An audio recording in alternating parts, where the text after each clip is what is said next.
আসসালামু আলাইকুম। আমি নূর মোহাম্মদ শুভ আছি আপনাদের সাথে। দাদাভাই এবং চাচাজান যখন সিলেটে গেলেন, তখন দাদাভাই আমাকে বলেছিল, কিন্তু দুর্ভাগ্যবশত আমি যেতে পারিনি। এরপর চাচাজান মদিনায় চলে যায়। চাচাজানের সাথে আমার ফোনে কথা হয়। তখন আমি তাকে বলেছিলাম যে, চাচা, আমি 4 বছর বয়স থেকেই সিলেট যাই, কিন্তু আপনার সাথে যেতে না পারার আফসোসটা আমার রয়ে গেল। তখন চাচাজান আমাকে বলেছিল যে, ঠিক আছে, এরপর যখন যাব আপনাকে সাথে করে নিয়ে যাব। যেমন কথা তেমন কাজ। সিলেট যাওয়ার 2 দিন আগে বা 1 দিন আগে দাদাভাই রাতের বেলা আমাকে ফোন করে বললেন যে, আব্বু আপনাকে বলছে রেডি হয়ে থাকতে, পরশুদিন সিলেট যাবে। তো পরের দিন সকালবেলা চাচাজান আমাকে ফোন করছে।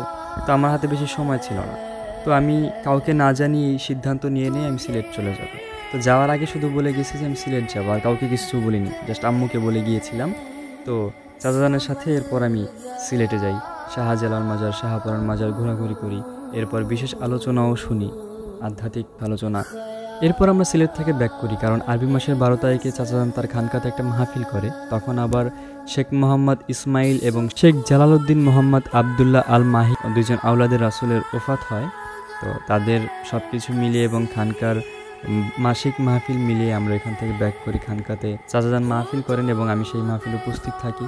তারপর দিন সকালে আমি আবার আমার নিজের বাসায় কাম ব্যাক করি। ধন্যবাদ সকলকে সম্পূর্ণ ভিডিও দেখার জন্য।